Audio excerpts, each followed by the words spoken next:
Great. Yes, Maya. My family will never believe this.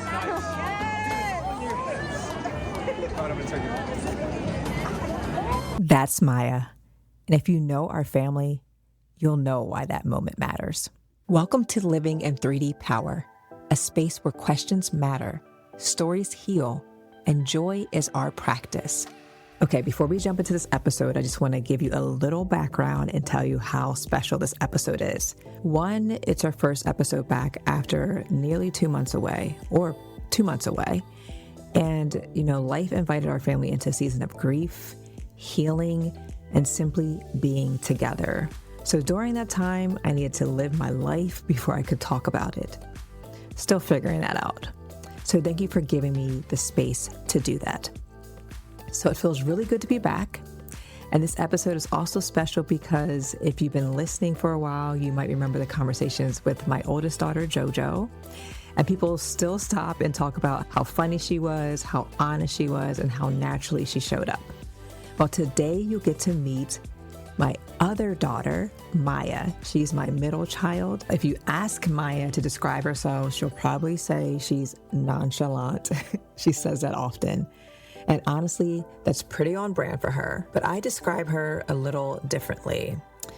Maya's deeply thoughtful. She notices what other people miss. She takes her time. She processes before she speaks. She's never been someone who feels the need to perform for a camera or a microphone. She'd rather be behind it. So the fact that she said yes to recording this episode with Emma and me is actually a really big deal. If you think about this in terms of my girls, Emma processes life out loud. JoJo will tell you exactly what she's thinking. And Maya, she reminds me that quiet doesn't mean disconnected. Sometimes quiet means you're paying attention. And I think our world often celebrates the person who takes up the most space in the room, but every family has different ways of showing up. Some of us process out loud, some of us process quietly, and neither one is more authentic than the other. So one of the beautiful things about watching Maya in France was seeing her become more herself, not someone else. And that moment you saw at the beginning, that wasn't Maya being an extrovert. That was Maya saying yes to an experience she normally might have watched by the sidelines. So sometimes courage looks like dancing through the streets of Sarlat with people you've only just met. Sometimes courage looks like saying yes to a microphone when every instinct tells you to stay behind the camera. That's the Maya you'll meet today, and I'm really grateful for her yes. So I'm excited for you to meet her. Let's jump in.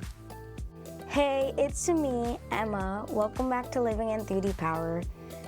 It's been 2 months, and today we're gonna be talking about Mommy's and my sister Maya's trip to Paris, or like France. And has anyone ever seen this human being before? No. You want to introduce yourself, or you want to introduce your sister? Do you want to introduce yourself? Maya. You gotta use a mic. I'm Maya. Well, you caught a glimpse of her on your birthday clip, your birthday episode. She did do a video there. Yeah.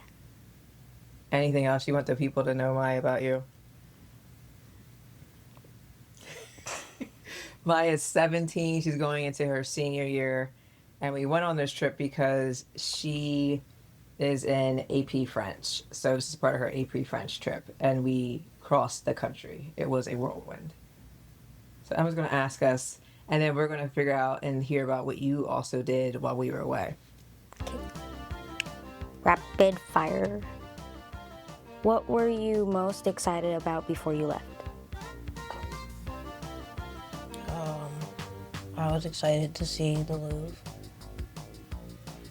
I don't know if there was one thing I was particularly excited about. I think to get a stamp on my passport from France, and then that didn't happen.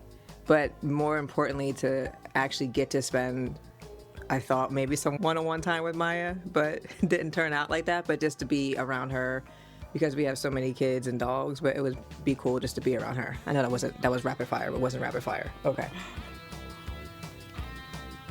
Who packed better? Mom. Wait. See, these are going to be rapid fire because Maya made fun of me for packing. She made fun of me. She said I was overthinking it. And then, where is it, Maya? I got this award from your teacher. She gave out paper plate awards the last night, and it says most likely to open a matcha shop that specializes in heat wave accessories. Because I was researching people online. I can't think of her name, but she is a Black woman who moved to Paris, and she's talking about the heat wave. And I'm like, she's talking about how you stay cool because they don't have AC in a lot of places. And she has the Evian spray and the fan. So I had all the things. I had mosquito protectant, all the things. And Maya made fun of me, but it all came in handy. What food would you eat again? Maybe the croissants. Where did you have a croissant? Oh, did the first day you have a croissant? Breakfast. I don't think I even ate one croissant in France. I don't think I ate one. Maybe, but if I did, it wasn't memorable. And you would think because they're known for that. What would I eat again? That's the sad part. There wasn't like anything that was... I would eat the escargot again, actually, because it tasted pretty good. I would do that. It was good. I ate, I think, 4 different people's because they didn't like it. Huh? Biggest travel fail? It could be like anybody's, like not just yours. Yes, some people didn't pack enough clothes. Yeah. Travel fail? I did pack almost everything, but I think I didn't bring hydrocortisone, which would have helped you when you got stung by a bee. Travel fail was probably for me the food. And then like I'm still upset about it. I travel because I love to eat and experience the food, and the food was probably the biggest letdown for me. What surprised you about French culture? They're very quick over there, just with everything. And I was going to say the opposite. You think they're quick? Girl, we had to choose between going to eat or like going and shopping. You couldn't do both because people would be getting their food while you're getting your dessert.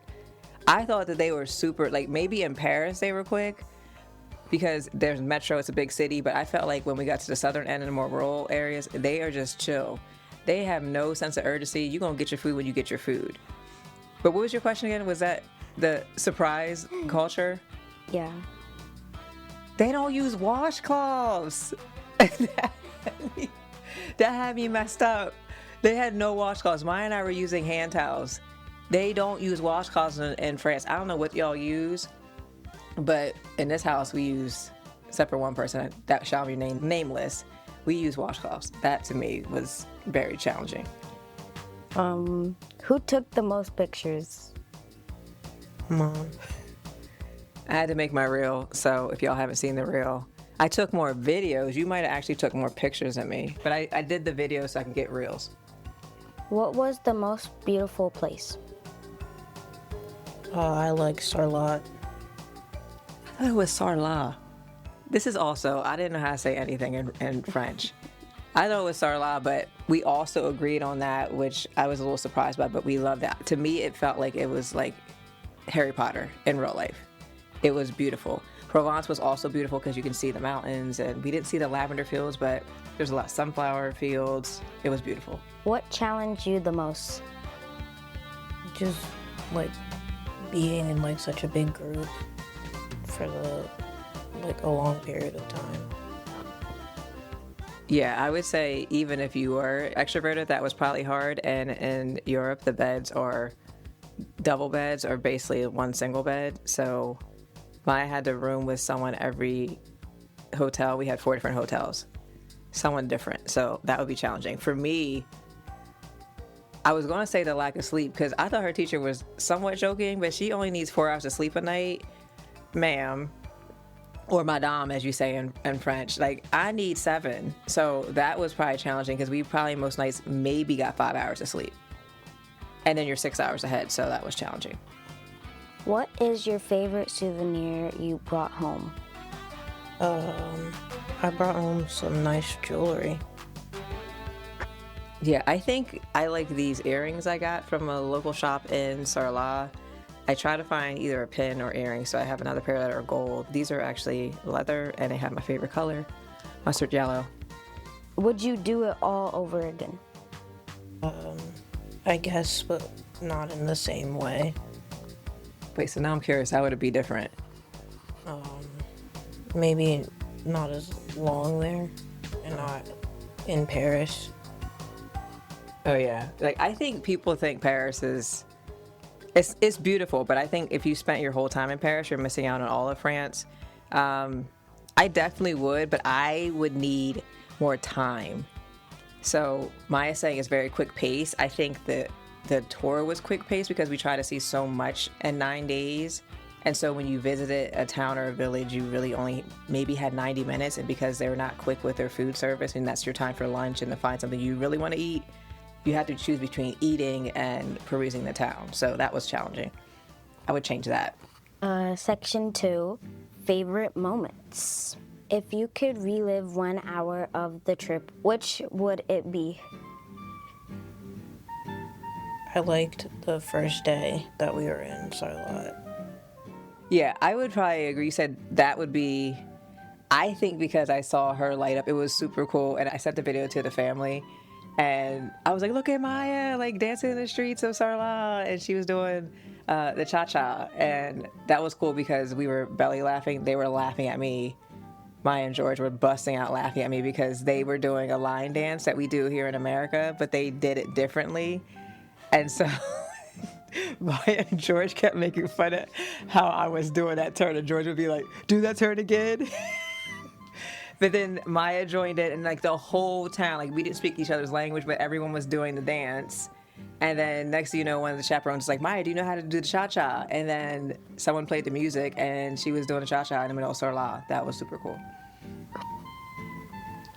She's trying not to act like she was laughing at me, but she's holding it in, but she was belly laughing at me. I think that's smart. What made you laugh the hardest? Just the dancing in Sarlat. Yeah, I danced. I laughed really hard there, but one of the parents that went on the trip also, she sent me a message, and she's like, my favorite time was laughing with you. We were coming back from seeing the Eiffel Tower sparkle at night, and there you can see the subway beneath, and it was kind of like clear glass, and you had to walk across it. You didn't have to, but we're like, let's walk across it. And she was scared, but we did it anyway. And her voice turned into this British accent. She's like, what in the bloody hell? And she's not British. And so we laughed so hard. I thought I was going to pee myself. And in the midst of so much grief, I can't remember the last time that I've laughed that hard. So there were so many times on a trip that I bust out laughing with Maya, George, like the kids or parents. And that was exactly what I needed. When did you feel most like yourself? Towards the end of the trip, when I started making friends. That's a good point. I think mine kind of connects to that too. It's like connecting with other people. For the audience, a big reason why I went is because Maya was the only person of color on the trip. And I was concerned about her going, 1, out of the country, 2, if something were to happen and people didn't pick up on racism or anything, and that she would be somehow subjected to that. I didn't want to experience that. Or if she got sick, and people did get sick, and I was thinking, if Maya got sick and I got that phone call, what would I do? I'd be trying to fly over there. So I think that for me, I lost the question because here goes my Perry brain. So what was the question? What's the question? When did you feel most like yourself? The belly laughing, because I feel like I haven't, like I feel like I'm gonna be silly and I like to have fun, and it's just been so heavy and so serious, so that allowed me to just be a total goofball and have Maya laugh at me, and I didn't care. What was your very first thought when you stepped into Paris? It kind of just looks like any other city. Yeah, for me, it was like, why is there so much traffic? I felt like the traffic was worse. I don't know if you thought this way, Maya, worse than New York. It was ridiculous traffic, and we had this big charter bus trying to go into the city. And at some point, remember one of the students was like screaming because she thought we were going to hit the other bus. So everyone's like screaming because they're not used to the driver was excellent. We didn't hit anything, but everything's really tight. And I wasn't expecting that. And then it took forever to get from the airport to Paris because we were in rush hour. We flew overnight and landed around 7. So it was their working traffic, and it just took forever to get there. What did both museums teach you about being human? Just the art itself felt human. I liked the, what are they called? Are they docent? I don't know what their actual term is called, but they're like the museum guides that, we never did that before. We go to museums, but we never had a tour guide. And she was really critically conscious. She was talking about the art and saying like, what did we see? We saw the Mona Lisa, which was underwhelming, and people told me that it was going to be because you can't get close to it. But the other one, Maya, the Monet, is that what it's called? Lord, because my brain is not working. What's the one, the head's, not the head off. That's Nike. That's the Nike goddess. The other one where we saw the picture, we saw the statue of the woman on the outside, and she was like, why is this one not as important as the other one? So she was getting people to think. And then when we saw the Nike goddess with the wings, and that's where Nike got the idea for their logo, she doesn't have a head, and they're still trying to find her head. And she said, so you can imagine what her head might look like. And I said, she has locks. And again, I was trying to assert like that she could be whoever she is, and also that we're not invisible, and we were invisible in the museum. And then when we got to a painting where they actually had a black person in the art, I was so glad that she pointed that out. And she said, in France, slavery is invisible, but it was very real in their country, and everything that was built by enslaved people. So I was so glad as a white woman she was bringing that up, particularly in our group where we were the only ones. So she turned something that was invisible and she made it real and humanized it. So I was really glad to hear that. Lascaux was, I don't know, it was unique because it was like a cave simulation of a cave that these kids found in like the 40s. And it was 10,000-year-old cave drawings. So in terms of like humanity, I think for me it was that we couldn't go to the original one because human beings went in and messed it up. And so it's not safe because of the black mold. And so they had to create these renditions of it to remake it. And so they wouldn't. Yeah, there's all this mold in there now, so it's unsafe to go in there. So they had to recreate it. And so it just thinks about when humans are toying with things in nature, what can happen to that. How did you connect when speaking French was hard? I don't speak French. Sometimes it just took me a while to find the right words, but I figured it out eventually.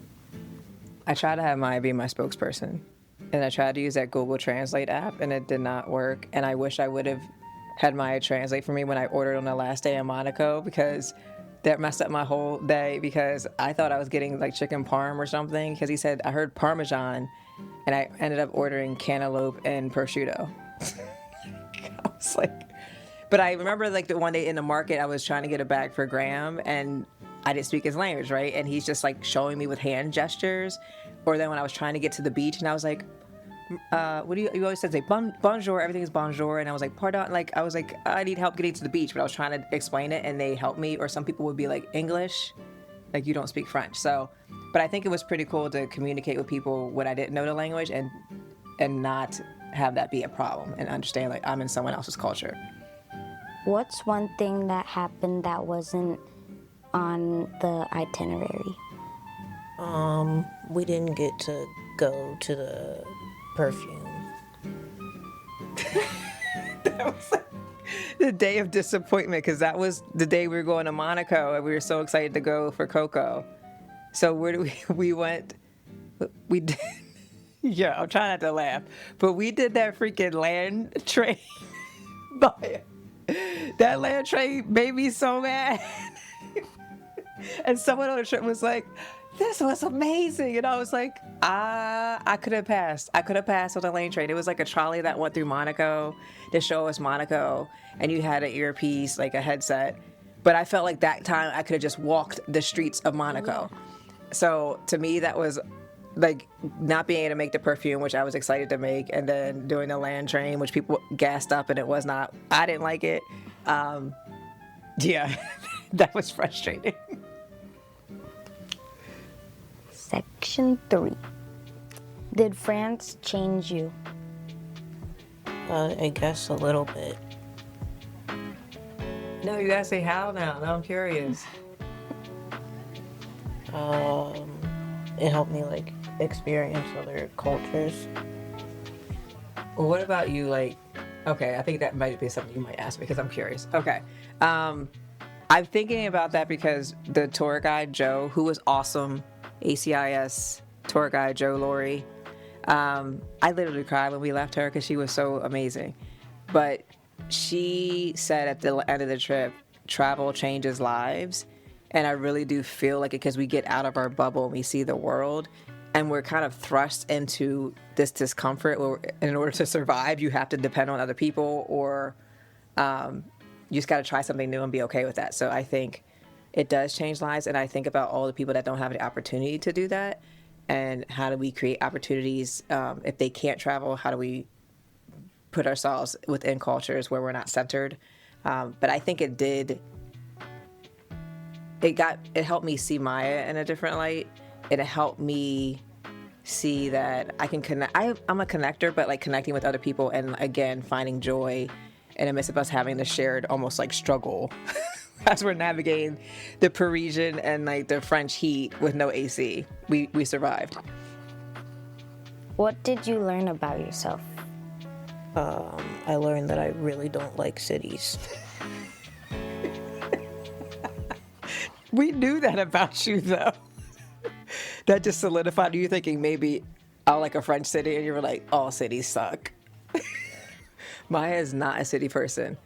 And they make you pay for public,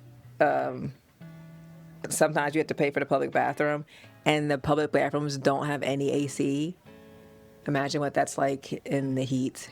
Yeah, and soap that's not replenished and no paper towels. So there's that.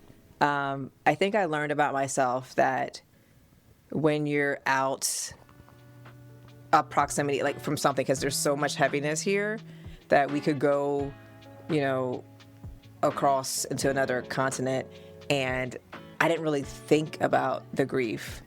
And so it was kind of nice to be outside of it for a bit. But I did take Pop's hat. Of course, I had Avery with me. So that was cool to take them. It's like they traveled with us, but I wasn't so wrapped inside of it. What did you learn about each other? Nothing really. You learned nothing about me? I'm an open book. Yeah. I feel like that's a good thing. That I don't hide like parts of who I am, that you're like, this is my mom, she's a complete dork. No, you said something about moms being all cool, like try to be cool with the kids, but it worked.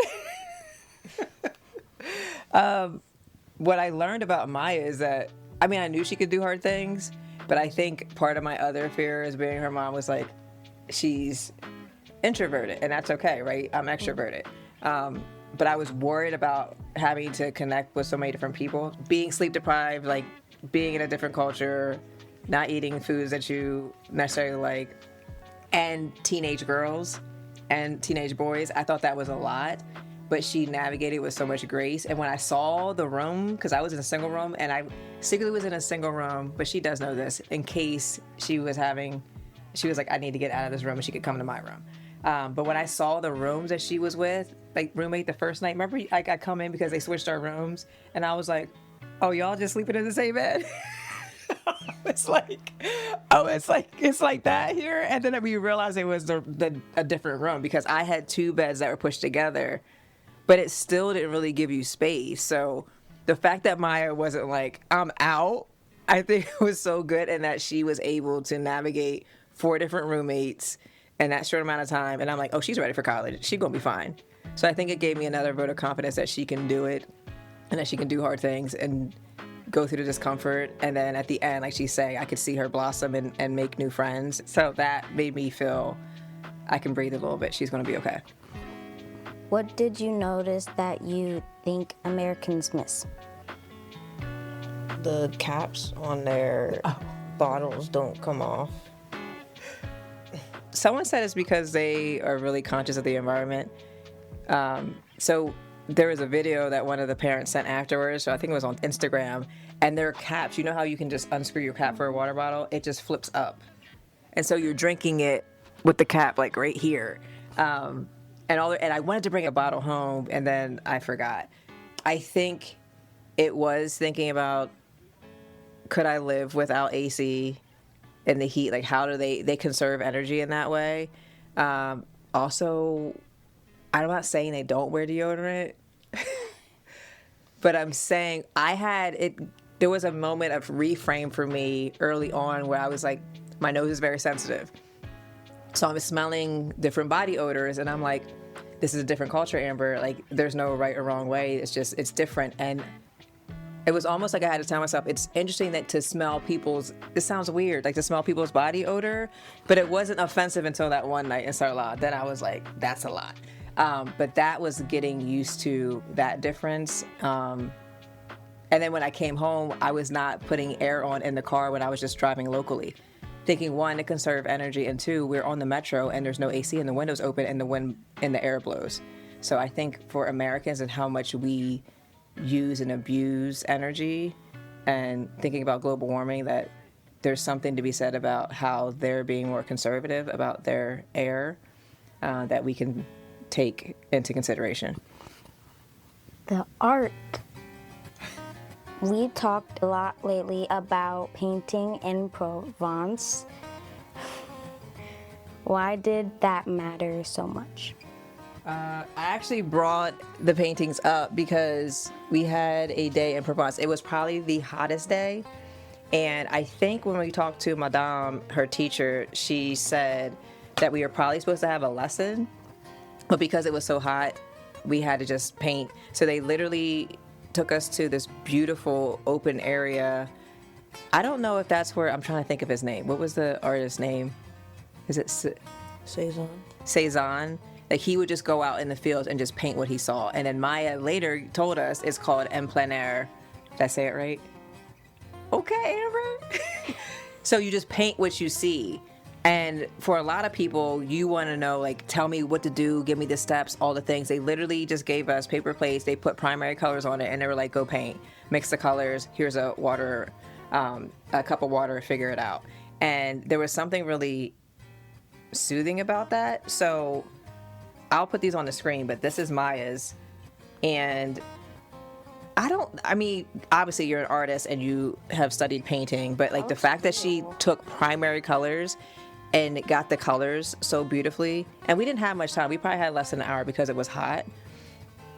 And then here's mine. And you can see like my colors are much darker because I don't know how to blend colors like Maya. But Maya got an award that night, the last night. Her paper plate award was, her French name is Yasmine, most likely to be hired by ACIS to teach Cezanne classes in Provence. Because people were like, oh my gosh, Maya is so good. So I think for me, I was like, this is a therapeutic practice that we can do as a family and just go out when it's not hot. Like maybe in the evening and just paint what we see, because it was just kind of just like no judgment. Just let it happen, figure out how to mix the colors. I love that practice and I think more people should do it. I'm thinking about one of the students there that she only painted the grass because she was just so into the soothing activity of like, I was just so enthralled in just painting grass. She never got to finish her painting, but it was beautiful. So I think we can do that as a family. I'd love to take us out and maybe let the dogs run around and we can just, I don't know if they can run around because they might just be getting into some stuff, but we could do that as a family. I think it's beautiful. What did being black girls, women's, or a woman, yeah. Maya got like less than a year, she's gonna be a black woman officially. Scary.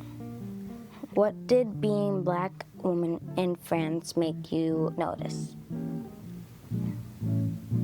Kind of just felt the same.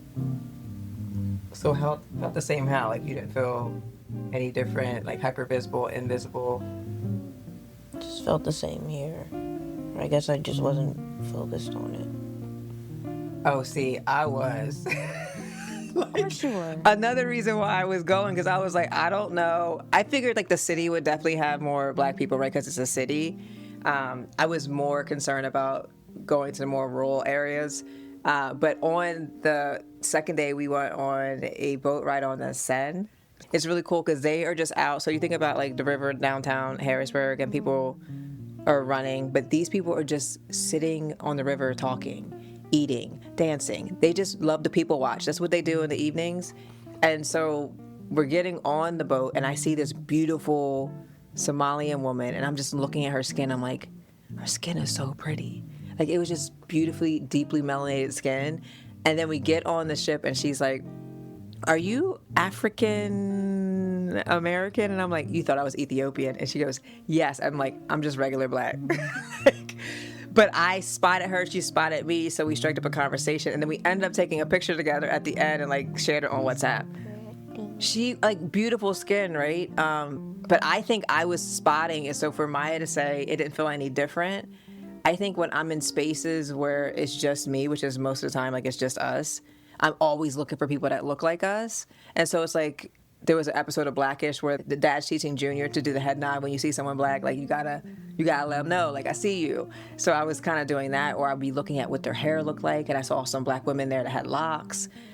So I was very much interested in how Blackness existed outside of the U.S. And I think about my research when I interviewed women in Britain, and she said, your Black womanhood does not include us. And so I was seeing, like, what did Black womanhood look like outside of the U.S., seeing women in hijabs and making sure that they felt seen. And I'd be like, hello, you know, or I'd smile at them. I think it was really beautiful to see us exist globally.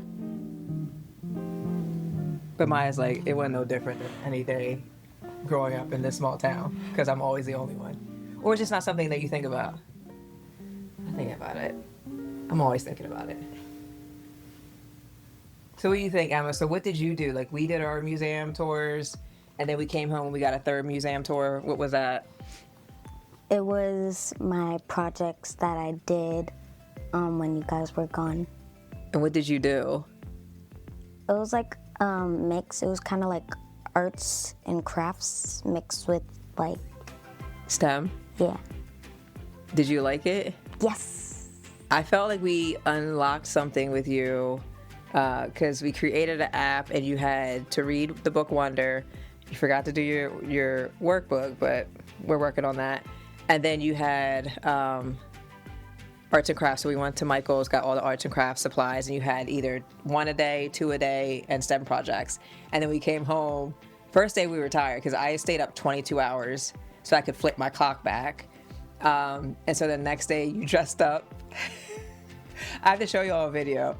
And she has this open sign on the basement door. She goes down. She's like, it's an interactive museum, but do you want to describe it for the people? It was just our basement. No, like what you actually did and like how you curated your museum for us. We have like this like table. It's like kind of like a bar table. Yeah. And I put like my like crafts and stuff on it. And then I put like blankets on the chairs. And then in like the TV area, I put like blankets and like I did like the pillows a little bit. And then I put my doll where I do hair in the middle. Yeah, and so what was your favorite art project or project period that you did? I'll have to show the people on the screen. It was like, it's like the video game kind of one where you like do like the little things and then like the marble. Yeah, and so you had to put wires together, like you're doing electronic things. And I think for me what was cool is that you would get really frustrated doing those when we were present and able to help you. And somehow you managed to get like 8 or 9 STEM projects done. Those Kiwi Co boxes are amazing by yourself. And I was super proud of you. I was worried that you would be bored. I was worried that you would get in trouble because you're like Dennis the Menace and you need to always be doing something. So I was really happy to see that you were able to keep yourself engaged and do something and then show us all that you made, like a bubble maker, all the things, like something that like literally a robot that walks on the floor. So that was really cool to come home and see our third museum installation, like, and we had you to curate, and walk us through that. So overall, I think it was like a really good trip, even though Maya didn't learn anything about her mom. But I think I like that because she's like, I'm an open book, and I think that's how I want to live my life. So I appreciate that, that I live my life like that. Do you have a chicken nugget you want to close out with? What are you thinking? One, because for Maya to do this, how major is that? Crazy. But she did it. Shout out to the middle children in the world out here. Middle children rock. Oh. It's been so long. I know. It was from the conversation, just what the experience was like, you being home when we were abroad. Anything we talked about today. It was nice having Maya here. On the show. So you got to see the whole family, well, all the girls. So JoJo had an episode. We got Maya to share about France. She talked. And now she's rolling her eyes because that's a wrap. So on that note, thank you for sticking with us, hanging with us. It's been 2 months, but we're coming back with Maya, and we'll see what happens. We're still navigating, still figuring things out. But this, I know, has helped me to know that there's purpose in life, that you keep going, you don't stay stuck in your grief in whatever form that is, and that you do it together as a family. So I'm glad that I have my girls to support me, and I can support you as we navigate this together. Any final parting words, Maya? No. You want to close us out? See you next time, y'all. Bye. Nicely done, Maya. You did it. I'm so glad you joined me and Mommy for this episode of Living in 3D Power. I hope you like it. Now do me a favor before you leave. Subscribe to our Substack and make sure you subscribe to wherever you listen to podcasts too. And hey, do me another favor. Share this episode with a friend or family member. If something we said made you laugh, made you smile, or it might mean something to them, just send it away. Okay, one more favor. That's a lot of favors, I know. Head over to the comments on our social media. Tell us what made you say, "That's deep, bro." Because your words encourage other people and they encourage us too. See you next time.